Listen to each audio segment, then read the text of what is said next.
Iyo tudatinze dore ngo umuririmbyi yahageze. Bari umukobwa watoranijwe kandi agomba kuba umukobwa ari isugi. Ni mwamaze kubyumva kugeza igihe azashakira na bintu byo kujya kwiyandarika mu basore. Reka da, ikirazira kikaziririzwa. Ibintu bishobora kuba byakururira umuvumo n'umwaku ubwami bwabo cyangwa ubutaka bw'iwabo. Umuririmbyi bwa nyuma na nyuma bitinze yashyize araza. Umwami arasohoka dore ngo yashagawe n'abatware ababyina. Uyu umwami rebe, uyu ni umusazi cyangwa tokanya kupfa we jya ntabwo ari gupfa kubyina wegera umwami, kumbe mu batware harimo se. Tambuka gusa umwana wanjye, tambuka sha dukomeze hafi. Hari aho ubyina nawe ugarukira. Uyu nawe yararebye umwana we ngo uwagaramye hakurya ari kubyinira umwami arizihirwa cyane arenga imbibi. Ujya ibyo ntago birimo.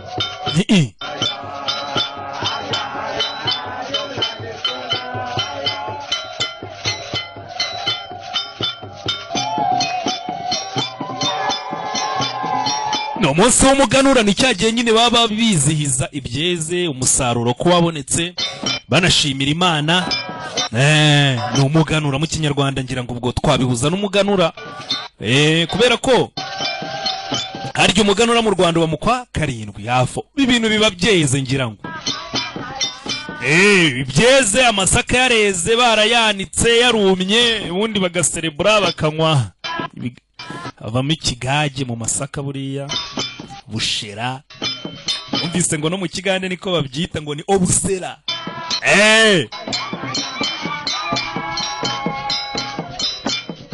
N'amarwa rega numvise ngo buriya ngo amarwa ni inzoga mu Kigande, kandi n'amarwa mu Kinyarwanda se ni muyazi. Noneho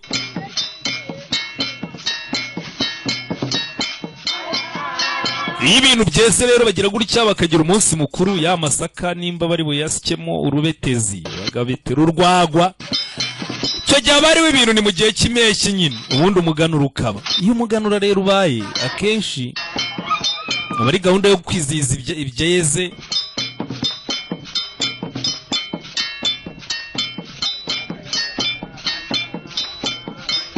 Ibyo byarabaye birarangira, umuririmbyi yakize araza.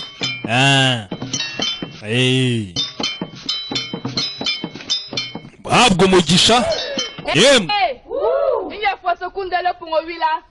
umwami mukuru cyane wa Sekunde yahageze. Akaruru umwami Gambi ari kumwe natwe. Gambi yambwiye ngo mbasuhuze mbifuriza ikaze umwami. Dore aka niko kazi rero ka wa mukobwa bavugaga. Asana umwami akamuha ikaze, akamuha aba ari umuntu watoranijwe kugira ngo abikore, nta cyahinduka. Tugaruka hakuno muri hoteli. Iyo munsi twe turasubira mu cyaro. None hasi abari duwara mu mujyi. Ndabashimira mbere na mbere ko mwanyakiranye urugwiro. Yishimye cyane. Natwe twari dutegereje kukubona Wilson. Tu vas passer combien de temps ici au pays? Ese muri iki gihugu uramara igihe kingana iki? Je suis venu m'installer définitivement. Naje kuba iwacu burundu. Comment ça? Gute? Vas-tu faire quand tu vas t'installer définitivement ici? Oui, la vie n'est pas facile ici.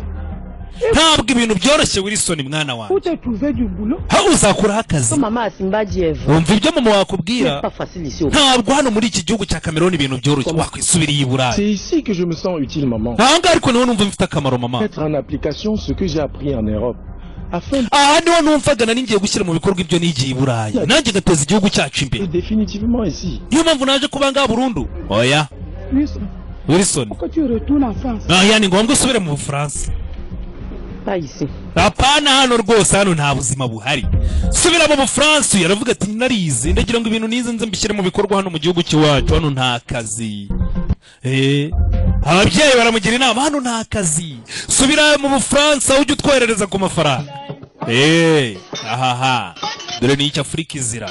Abahanga bize baguma iyo ngiyo, n'abize n'abafite ubwenge barangaha barabiba bakabajyana. Ninde uzateza imbere Afurika? Ngabo barishimye. Ni ikirori gikomeye cyane. Buri muntu araza abyina abyinana umutwaro w'ibyo yejeje. Wibuke ni umunsi mukuru, barashimira Imana yuko yabahaye umusaruro n'umuganura w'iwawe. Buri wese icyo yitwaje bakabyina. Ngabo umuco w'iwabo ni uko nk'uko inama uhamiriza mugatega amaboko mugashayaye ikinimba n'umudiho na hariya ni uko bafite ibyabo.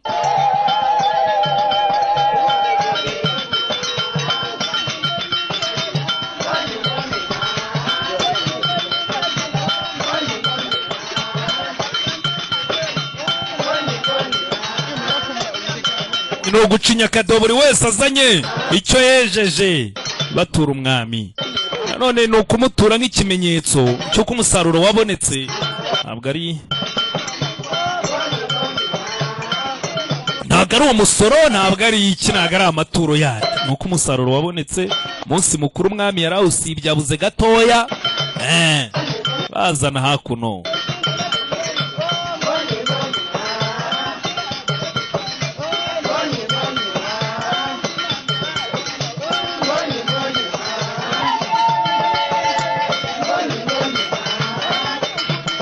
Cameroon aba ari igihugu gifite repubulika. Uyu ntabwo aba ari umwami wa Cameroon, ni nka kwa kundi wenda dufate nk'urugero rw'Ubugande. Muri Bugande ni ubwami bwinshi bagiye bateranya, harimo nka Nkore, harimo nka Toro, mujya mwumva ngo abantu b'abatoro, harimo Buganda, harimo n'ubundi bwinshi bugiye butandukanye. Ubwo bwami rero nubwo babuteranije bukaba bufite perezida umwe uyu munsi wa none, bakavuga ngo ni igihugu cya Uganda, bukaba ari Museveni ubu ngubu uriho.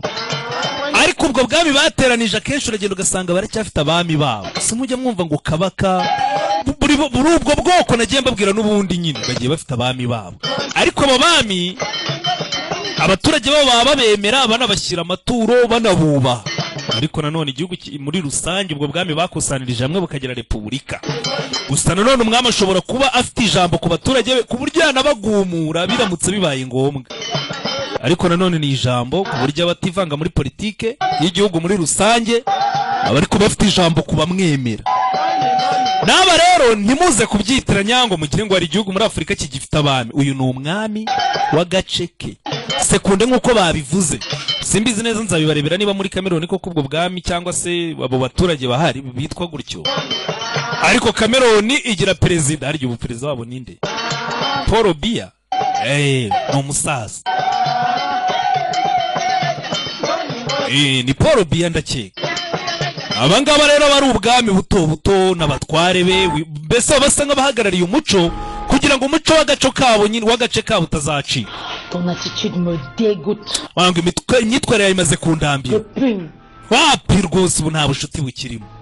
Ufite ikihe kibazo? Il te sert à quoi? Ese ubundi ubu birakumarira iki? Il te sert à quoi ton handicap? Uriya muntu wawe yakumarira iki wamugaya itazi? Charlie. Charlie est là. Charlie. Uraho. Viens réveiller bébé. Akangutse. Apparemment tu ne dormais que d'un œil. Cyane nawe turangusinziriza ijisho rimwihise ukanguka. Dorme d'un œil ou de mille. En quoi cela te préoccupe? Ibyo bikureba wiki nasinzi. 3 heures de sommeil peu. Bonjour Charlie. Aramutse Charlie. Aramutse. J'espère que ce n'est pas pour inviter mon épouse à aller vaduer dans la ville que tu es là. Nizere ko utaje gutumira umugore wanjye ngo mujye mu mujyi, ndabona nawe wabyambariye. Taje kunjyanira umugore. Je passais juste pour vous dire bonjour. Nari nyuzanga ngo mbasuhuze nta kindi. Ndabeshara? Et pourquoi j'ai l'impression que tu n'es pas sérieuse? Ko ndi kwiyumvamo ko wagira ngo ntago ari icyo gusa, ari ikintu mbeshye. Unkinze. Sérieuse. Ikisi. En tout cas, je voudrais que tu saches que ndashaka kumenya ko quiconque induira mon épouse en erreur aura affaire à moi. Icyo uri buganire n'umugore wanjye cyose kirandeba, kiba kindeba. Urumva?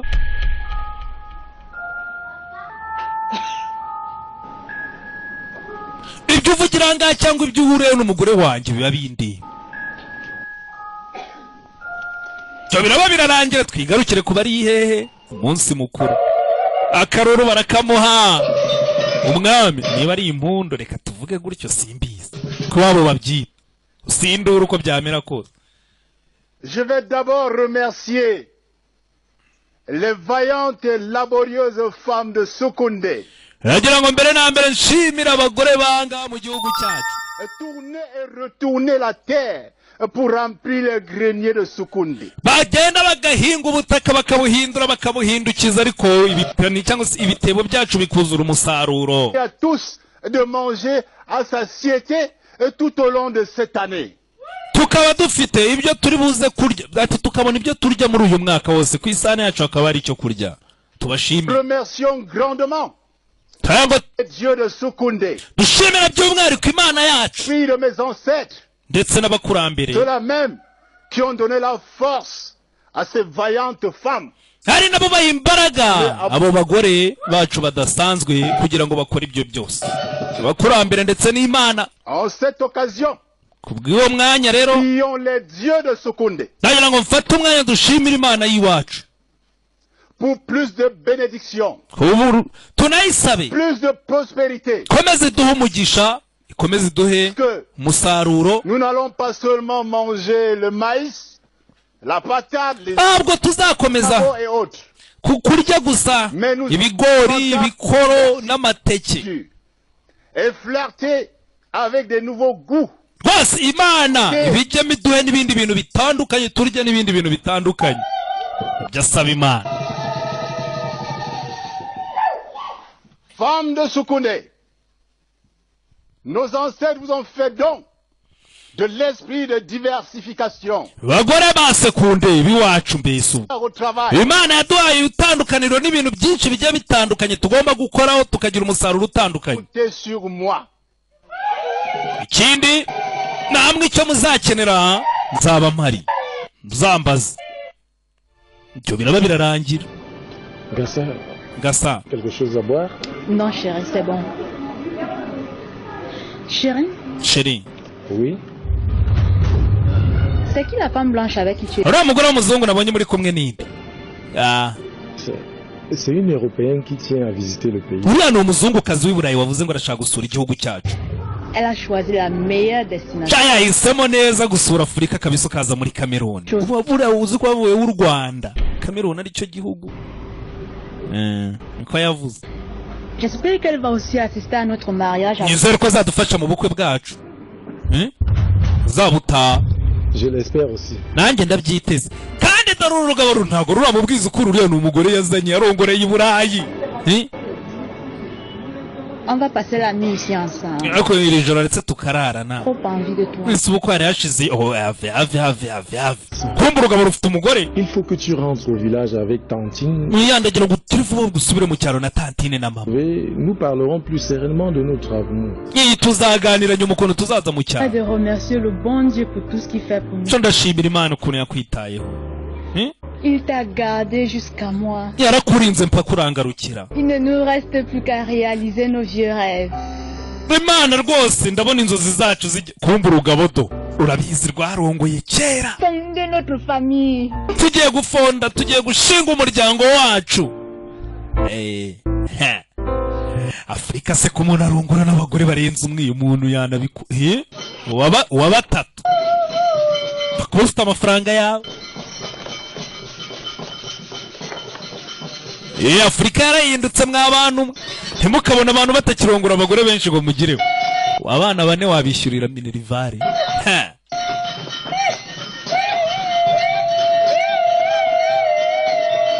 Kwari ukwikoza mu isoko ufite inote ebyiri za 5 ugatahana ipura ya saa sita.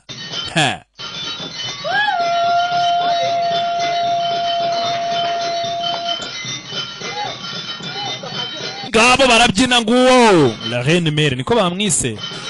Abo ni abagore b'umwami nibo baseruka mbere abandi barafana bararirimba. Ngabo umuco wabo ni kuri ababyina gakondo.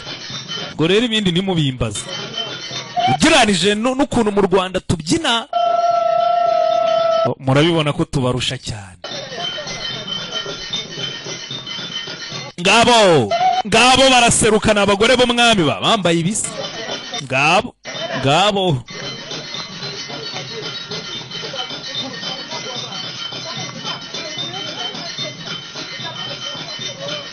Ciao. celle-là. Gusura arimo arabyina ari mu biki? On parle trop de sanctions dans ce village. Qui va donc sanctionner celle-là? Hako mbabarira mbwira uriya ni ugusebya icyaro ni gute umuntu yabyina kuri? C'était moi. Hein? Ce qu'on a déjà dit. Mets à genoux, mets à genoux. Abagore se sasa abanyamani bapfukama nabonaga mfukamisha. Tu réagis comme ça Gusa umwe mu bagore b'umwami ameze nk'utari muri muda arabyina uko yiboneye. parce que cette fête. Hé, laisse mes oreilles. Umukobwa wawe yaragiye kwangiza ikirori. Ubimvanemo. Umukobwa wawe yataza ikirori cyari cyangiritse. Kabishwe bagupfukamishije. Ibyo biraba. Ibyo uko byakabaye twigarukire hehe umurwa mu mujyi Douala. Dis-moi, elles sont passées où tes mamans? Elles doivent arriver d'un moment à l'autre. Ese mama wari akanya kariko kose arabageza.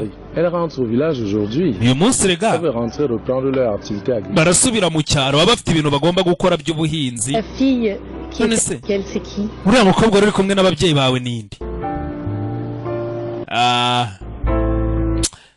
Kambanza nsome.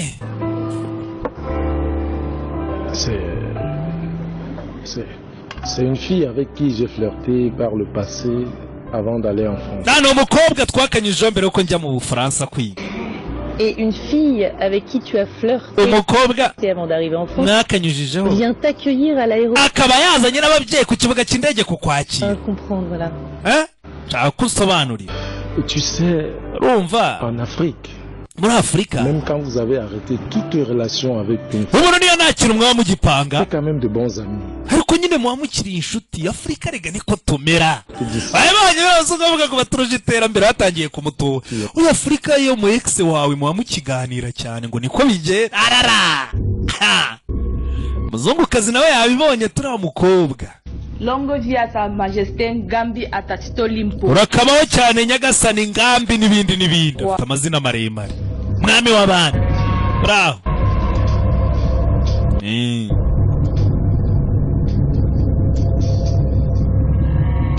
Banza yirukana bamuhungiza. Muri biriya bihugu za Cameroon haba ubushyuhe buhambaye. Hafi ni munsi n'undi ya Sahara. Bengono, est-ce que tu sais que tu as failli gâcher la fête d'aujourd'hui? Wabuze gato ngo wice ikirori cy'uyu munsi urabizi? C'est à toi que je pose la question. Ni wowe nabajije ikibazo. Sa majesté, Nyagasani urumva je souffrais d'une diarrhée aiguë qui me nari narwaye diyari imereye nabi agakanzu 100 metres nirukaga mva kuri toilette buri kanya arere tu des soucis qui pouvaient perturber cette fête dont je connais par ailleurs l'importance. C'est pourquoi je suis allé en forêt chercher une écorce. rero kugira ngo ntaza kwangiza iki kirori nanagiye Et c'est grâce aux vertus de cette mu ishyamba que je suis apparu en forme kujya gushaka nyine umuti wandwana iyo diyare. Rero niyo mpamvu uranakererewe ni ukujya kuwushaka kwari kugira ngo ntice ikirori cyanyu Nyagasani. ari narembye yaje. Mon petit doigt me dit que tu me racontes des histoires. Sha umutima wanjye urambwira ko mbeshye urahimbahimba. Te rappeler une chose. Hari ikintu ugomba kukwibutsa. Sache encore que la chante du roi ne doit pas flirter avec des hommes. Ugomba kwibuka yuko umuririmbyi usora umwami atagomba kwivanga n'abagabo. Kirazira kikaziririzwa. Est-ce que je me suis fait bien comprendre? Ibyo mvuga birumvikana cyangwa? roi. Yego Nyagasa. Sawa. Nakira ku migisha y'abakurambere ariko ibyo ujyamo byose umuririmbyi usora umwami kirazira kwijandika mu bagabo. Agomba kuba ari isugi kugeza igihe ashakiye umugabo. Nubwo nyine niko umuco uvuga. Rega mwebwe nimugajye mubaza ibibazo byinshi. Kamdem et sa fille méritent une sanction sévère pour avoir manqué du respect à sa majesté et au village. Hako uriya muntu buriya yahanwa. Kono umuntu yasuzuguye umwami n'abaturage bose akaza yakererewe. Umwami yagomba kugira ikintu akora. Haji hano gifatika mwami avayo. Aba ni abanotabure be cyangwa ni abatware be? Où sont les grands notables de Simo et Kamdem? Ariko Simo notable cyangwa mutware Simari chez eux après la cérémonie. ikirori kirangiye yahise ataha.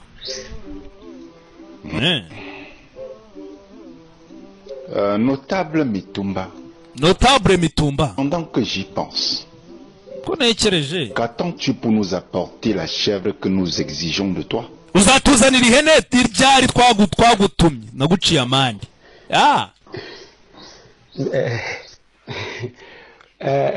Majesté. Nyagasani. J'y pense. Bari kubitekereza ndi ku mibare. Ndi kureba igihe nyizanira. Mais attends, vu comme elle te regarde, uriya mukobwa ukuntu yakureba, tu vois très clairement qu'elle est amoureuse de toi. byagaragaraga ko uriya mukobwa gukunda pe. Nabibonaga arongera asomaho. Urumva muri Afurika iyo nyota. Elle ne peut pas être amoureuse d'un homme marié comme moi, Caroline. Ntabwo yakunda umuntu nkanjye washatse. None se ukuntu ashatse. L'amour entre elle et moi, c'est du passé. Ibyanjye nawe ni ibyahise. Un point, c'est tout. Nta kindi ubu mfite umugore. Aha. Harimo akantu. Oya harimo akantu sheri. Sinzi muri Afurika nimba ariko mubigenza ariko harimo akantu. Uriya mukobwa urimo uramubeshya cyangwa urimo uratubeshya kuko harimo akantu. Kawe unanye mu cyaro hari umukobwa ngo ntegereje sha. Ibyo biraba birarangira. Muraho bamabuja muraho. Bagore b'umwami. Tonga. Ma reine mère. Je peux savoir pourquoi tu nous as toutes ridiculisées? Kuki uba watugize nk'ibigoryi imbere mu kirori imbere y'abaturage? Jewe. J'ai fait quoi, ma reine? Nakoze iki marene? C'est à moi de te dire ce que tu as fait. Ninjye ugomba kwibutsa icyo wakoze. Je suppose même que tu n'aimes pas notre mari. Sinzi. Le droit de la fichue. Wagira ngo ni nawe utanakunda umugabo wacu. Uzi ko twajyaga kubyina umeze nk'umuntu wagira ngo ufite n'isesemi bitagufasheho. Oh toi. We. Je ne te le permets pas, hein. Ntabwo byo ndi bubikwemerere. Ferme ton gars. Funga umunwa. C'est à moi que tu dois des explications. Ni njyewe ugomba guha ibisobanuro. Tu exagères déjà la reine mère. Akajyana nawe urimo urakabya. Donc j'exagère. Ndakabije sibyo? Tu ne t'aimes même pas mon mari. Runaka udakabya. Bigo wowe ndakubaha kubera ko uturuta ariko ntabwo bivuze yuko uri umugabo wanjye. Umwami niwe nubaha. Ntacyo waza umbaza. Simon. Eko Simon. Je n'ai pas vu ta femme l'autre jour pendant les cérémonies marquant les fêtes de récolte. Ati mu gihe cy'umuganura sinigeze mbona umugore wawe. Mwama bareba. Umugore wanjye ari mu rugendo. Voyager? Mu rugendo. Ku buryo atitabira umunsi mukuru. Non, où était-elle? Yarari. Elle était à Douala. Yagiye Douala. Où elle est partie accueillir son neveu. Yaragiye kwakira umwishywa we Wilson. En provenance d'Europe, qui séjourne aujourd'hui dans le pays. Ati yaragiye kwiganza mu Bufaransa uyu munsi ari mu gihugu. Wilson. Arina. Quelque chose ne va pas. Hari ikintu kikubangamiye nyagasa? Non. Oya. Tout va bien. Ibintu byose ni amahoro. Umwami ariko ameze nk'umuntu utunguwe Wilson Arina. Mon neveu en question. Où se trouve-t-il précisément en ce moment? None uwo mwishywa we ari hehe ubu tuvugana? Il doit séjourner actuellement à Douala. Bagiye kumwakirira Douala nyine mu mujyi. C'est ce que m'a dit ma femme. Nuko umugore wanjye yambwiye. Bivuze ngo bari mu mujyi nyine niho ari. Umwami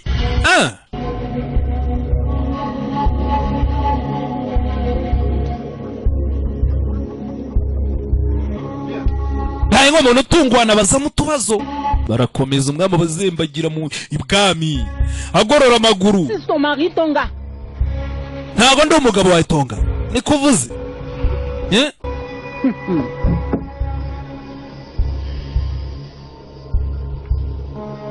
Je dois te rappeler, madame. Ndagira ngo nkwibutse madame. Que je suis la reine mère de cette chefferie. Ndagira ngo umenye ko ari njye mwamikazi mukuru w'ubu bwami. Uranyumva? Pour avoir osé me manquer de respect. Ntabwo ushobora gutinyuka kunsuzugura. Ubu none tuvugana nkubone ku mavi. Kugira ngo none umenye ninde mukuru. Tu m'obliges pas à me répéter Tonga. Mets tes genoux. Fuka amasenya kupfa we nkubone hasi. Mets ton bas. Ndajya hakurya iriya.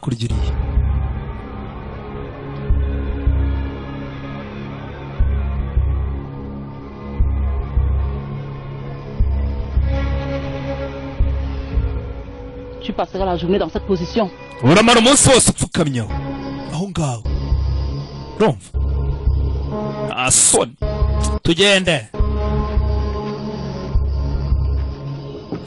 hari ukuntu inzego ziba zikurikirana ntabwo ari ngombwa gusuzugura umuntu ukuruta kare kose toka uyu mugore ariko ntabwo ameze neza ntabwo yishimye akasha barababeshya umunsi wose ariko mfukama hano umunsi wose katurebe uyu mugore yifitiye ikindi kibazo umwami ntaheruka ngo kumusura kandi yarambwiye ati nyamara nyagasani njyewe ujye umenya ko nanjye ndi umuntu ahaha murabyumva Pourquoi tu as mis assez de temps à Douala? Ouais, mon chéri. kuki wamaze igihe kinini cyane duwa ese ko twagiye kwakira umuntu Moi, au moins, la bienvenue. Te souhaiter la bienvenue, pourquoi?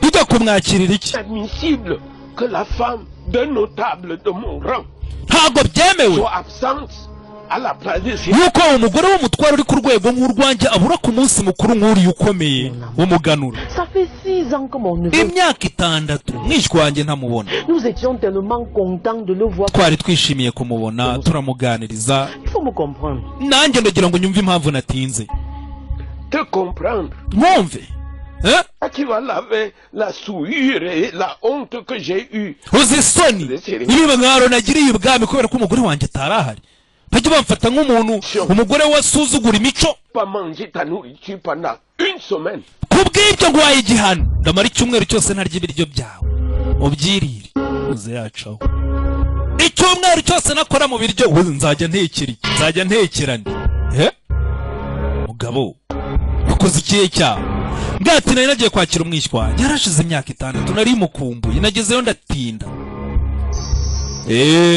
wari igihano n'icyo uze nta kintu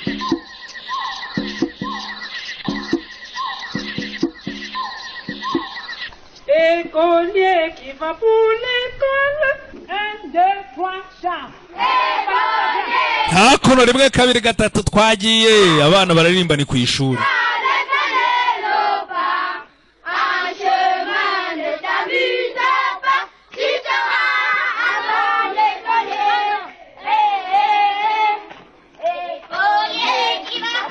abana ngabo mu ishuri barimo barinjirana mu mashuri harimo utambaye uniforme Qu'est-ce que tu veux? ushaka iki nshaka kwiga gusoma iki gusoma no kwandika Tu es inscrit ici?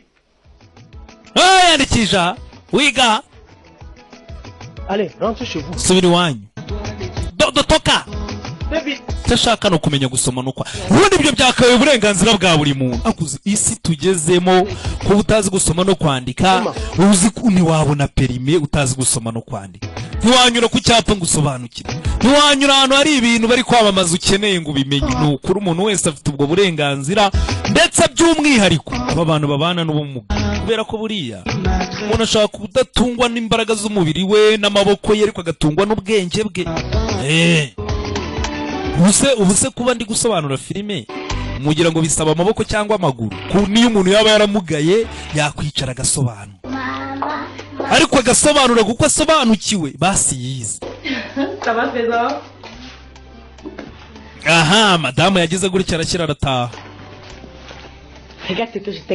dore akantu nakuzaniye sha amandazi gakondo urakoze mama indazi ego sha Tu ne m'as rien gardé, moi. none njyewe se akantu wanzani Donne pour papa. bebe ngaho hakuri papa rero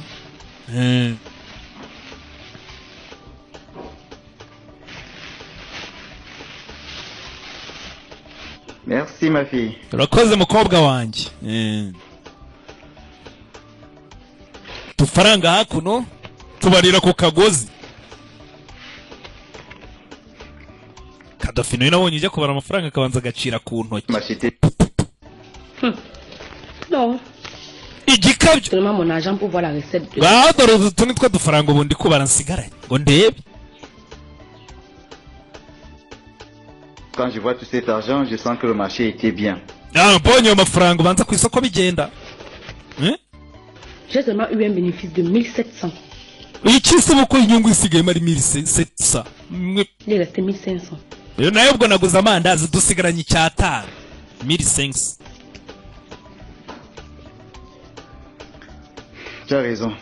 ibyo uvuga nibyo. C'est pas facile, chérie. Ntabwo byoroshye chérie.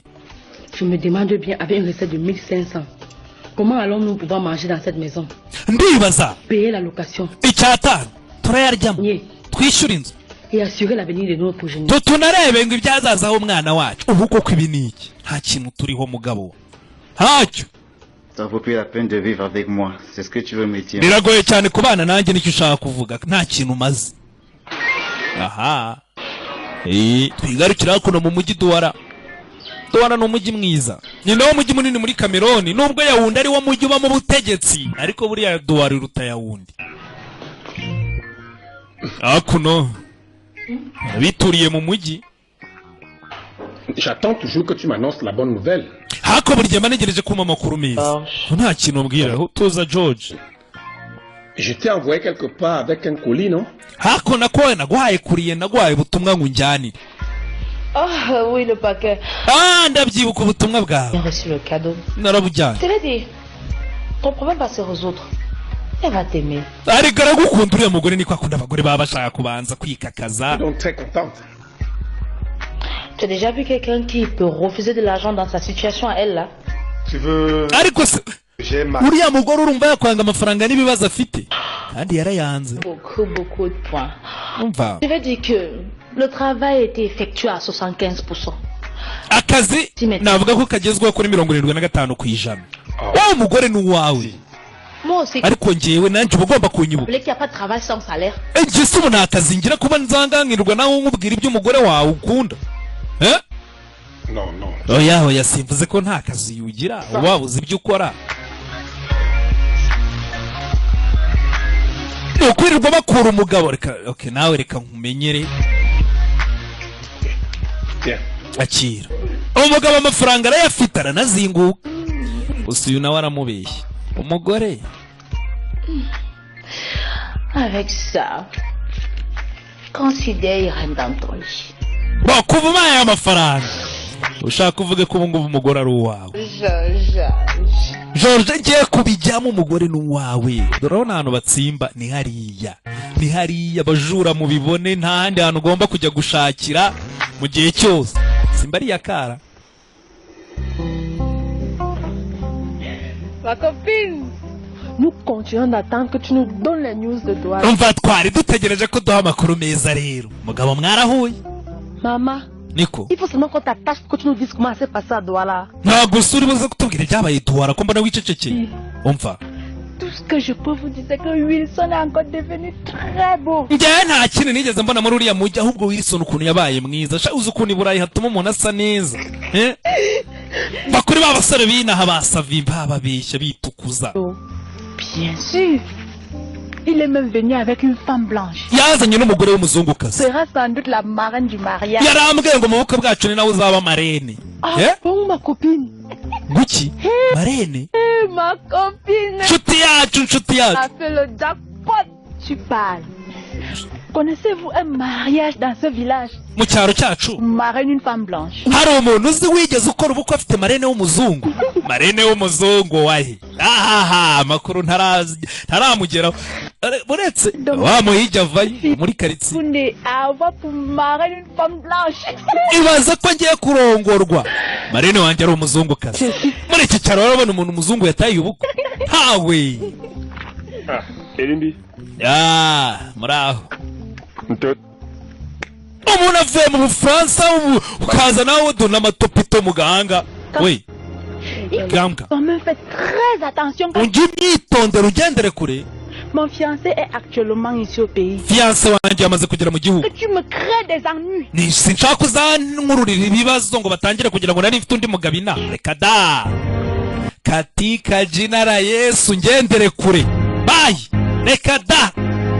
Nyamara yatari yamenye ko umugabo wazagaruka. Uyu mugabo yamwitagaho akabashyira ibiryo iwabo. Bakimara kubona agakuru k'umuntu uvuye i Burayi yaje. Ni iki? Myaka 6 nitanga. Tu veux me quitter, n'est-ce pas? Ushaka umuntu ukigendera sibyo? Pas du tout, chérie. Ibyo ntibishoboka chérie. Tu sais que je t'aime tellement que je ne supporterai pas te quitter. Urabizi ko ukunda cyane ku buryo ntaguta. Je pense plutôt qu'il faudrait que tu fasses quelque chose. Icyo ngira ngo nukugira ngo tugire icyo dukora tubone imibereho. Qu'est-ce que je peux faire? None se nakora iki? Je suis invalide. Ntacyo maze. Ntacyo nshoboye. Je sais mon amour. Ndabizi. Tu peux essayer de te battre même dans la cordonnerie. Ariko wajya muri ya nzu yawe ukongera ugakora ubukorodoniye ukajya ukora inkweto abantu bagura. Arrête de pleurer mon chéri. Wirira chéri, wirira rwose. On ne sert à rien. Cherchons plutôt à nous battre. Nta kindi ntabwo ngiye kuguta ndagira ngo twirwane ubwo twiteze imbere dushaka amafaranga. Nubwo umuntu yamugaye amaguru ariko ashobora kwicara agakoresha amaboko n'umutwe. Nibyo nababwiraga ati mureke abana bige by'umwihariko. Munashyira imbaraga mu bafite ubumuga. Ko ntabwo bazababera umutwaro bazishakira amafaranga nibamara kwiga.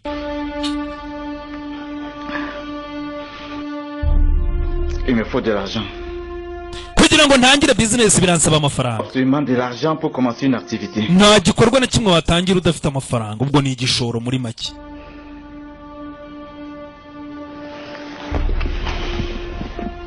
Ça va chouchou? Meze neza shushu. Igishoro ntacyo afite. Ayo kurya ya buri munsi nayo umugore yabona bigoranye. Yatangira akazi gute? Ni ikibazo.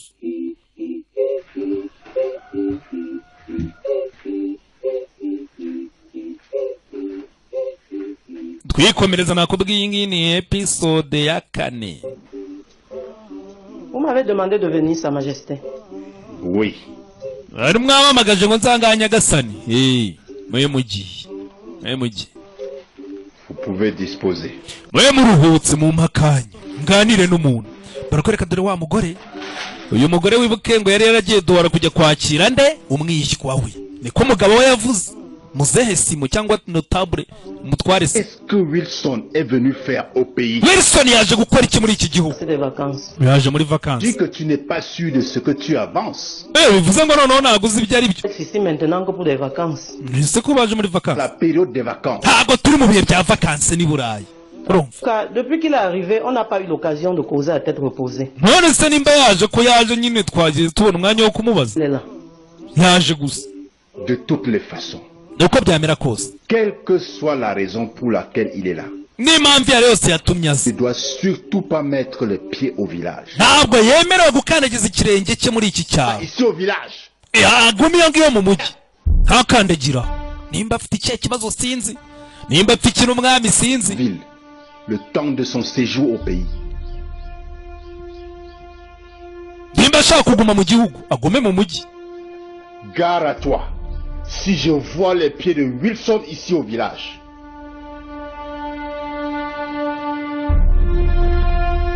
Nawe itonde ugenda umuburire. Naramuka akanagije ikirenge cye muri iki cyaro cyacu aho ntegeka bizaba bibi kubera icyo Wilson batamushaka. Yakoze iki? Arapfa iki n'uyu mwami? Ibyo nabyo tuzabibona. Kadukomeza. Toutes les toilettes. Soulagé. Nshaka kujya gukamura nyereka kuri toilette. Akurya ukatumanuke n'iki n'iki pfiyo. Ciao.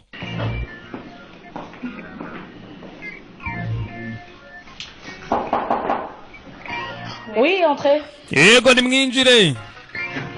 Binjire aruwinjiye. Amaze kurya udufaranga yirirwa avuga ngo uyu mugore azamutanga. Kandi yamukuriye inzira ku murima aramubwira ati njye mfite umugabo. Ha ibintu byose muri bukumbwira ntago mbyumva. Qu'est-ce qu'il y a ma fille? Icyo kibazo ra?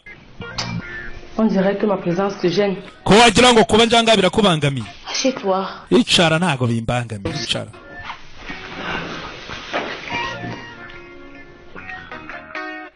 Ah, Suzy. Suzy. Ta douche a un parfum très agréable. Toilette zawe. Ni sawa. Hey. Qu'il me soit permis de dire bonjour à la femme qui occupe tous mes rêves. Niko wanyemerera ngasoza umugore buri gihe cyose ora mu nzozi zanjye. Akira. Bon. C'est comme tu veux. Nkuko ubishaka. Mais ça ne change rien dans le fond. Ntacyo biri buhindure mu mutima wanjye. Dis-moi. Mbwira. Qu'est-ce que tu as acheté avec l'argent que je t'ai envoyé? Amafaranga nakwerereje wayamajije iki? Waguze iki? Akose wagiye wiyuba. Pour qu'elle achète ça. Iyo umuntu amuhaye amafaranga ugomba no kumenya ibyo yayaguze. Quelque chose non, Georges. Hein? Elle pourrait même l'avoir utilisé. None ni za nkunga z'abazungu wakubwira n'icyo uzazikoresha. J'insiste avec cette question. Cyo kibazo ni bwoko wagiye wiyuba. Sawa. yamubeshye kundi yayakiriye wapi yarayanze. Je suis follement amoureux de toi. Jewe ndagukunda nk'umusazi. Frère. Pe, bikuye ku mutima. Et toi, tu ne dois jamais oublier que je suis une femme mariée. Ariko ntukibagirwe ko ndi umugore w'umugabo. Taille auquel je tiens. Narashatse nta burenganzira ufite bwo kunkunda.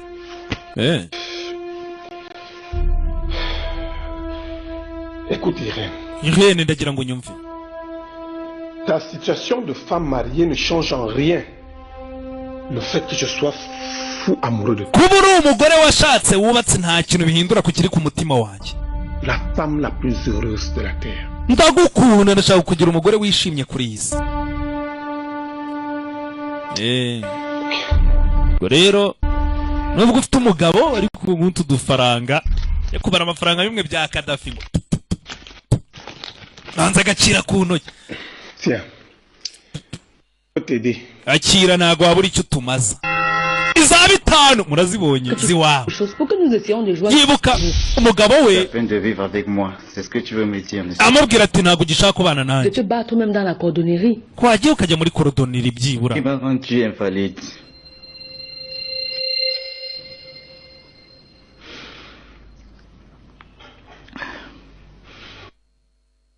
Il me faut de l'argent.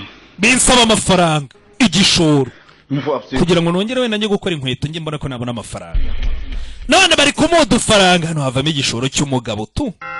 Havamo igishoro akira. Cherchons plutôt un Biza bitanu. nous accrocher à la vie. Amafaranga ubundi muntu ntiyayashorara.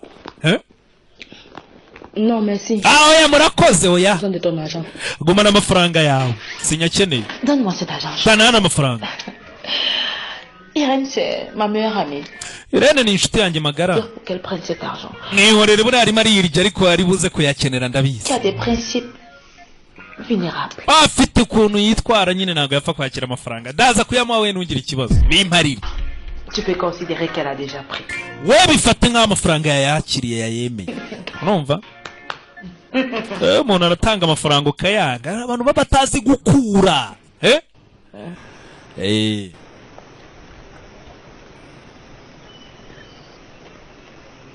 Nama nabagira mwige gukora mushaka amafaranga mushinga ingamba z'ukuntu muzabaho mu minsi iri imbere. Nawe ubundi ibyo niyo bango hari abantu ngo bakuremera oya. Qui va se marier bientôt. Je lui souhaite.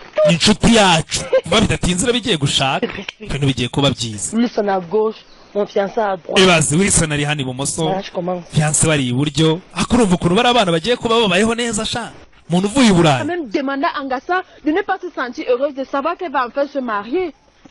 Et si elle va se marier, ça lui donne le droit de faire tout le tapage qu'elle fait autour là. Ou c'est toujours parce qu'elle va aller en Europe. Non, elle est Ako se bundi uriya mukobwa igihe cyose shiro yamaze Burayi atamuvugisha. copine qui va en Europe. Umva! Une fois là-bas, elle peut nous permettre... Abakobwa hari uwaje ko baganira ku by'ubukwe bwa mugenzi wabo. L'égoïste Angassa que je connais là. Mva jemba nabonye uriya mukobwa yikunda ku. Elle veut les yeux grands ouverts. Cha! Écoutez-vous. Niko mu nyumvi. Vous vous êtes écouté tout à l'heure avec Ngassa. Byibura mu mbabarire mu nyumvi. Asa ibintu ari gukora mwe muri kubibona. Allez épouser ce morveux qu'il a abandonné depuis 6 ans. Agiye gukundana mbavane n'umuntu wamutaye imyaka 6. Je la soutenais dans cette... Nibyo wamufashaga muri icyo gihe cyose. Kamga. Tu savais très bien que Ngassa était fiancé à Wilson. Ariko kuva ku itangiro ni wari ubizi ko uriya mukobwa afite fiancé wamusize. Laisse ça. Wimushyigikira. C'est fiancé à Wilson. Ngassa ngo yari afite fiancé. Il ne faut pas soutenir ces... No bishyigikire. Kuki saro no yemeye ibyo yamuhaga icyo gihe cyose. C'est du problème. Voilà véritablement le nœud du problème. Icyo nicyo kibazo rero. Elle pouvait tout simplement repousser toutes mes propositions. Ibaze ko ibyo namukoreraga byose yabyibagiwe akanjugunya hakurya kubera ko yumvise umusore agarutse. Ariko icyo gihe cyose twamaranye yarambeshyaga. Oya. Pour reprocher Ngassa parce que vous n'êtes pas à sa place. Kwanza reka nkubwire mwese muri gucira uriya mukobwa urubanza kubera ko mutari kwishyira mu mwanya we. Umuntu bari baremeranije none aragarutse uragira ngo akore iki? Oya sha ngo ni ubugome. Mani bumuhamya. On t'a prescrit Ngassa. Nawe rero dore wowe wabyikururiye sasa uyu ngo yaravuga ati mu myaka 6 namubaye hafi ninjye wakoze uko nshoboye none sheri waraje barabigenza bati gusa nanone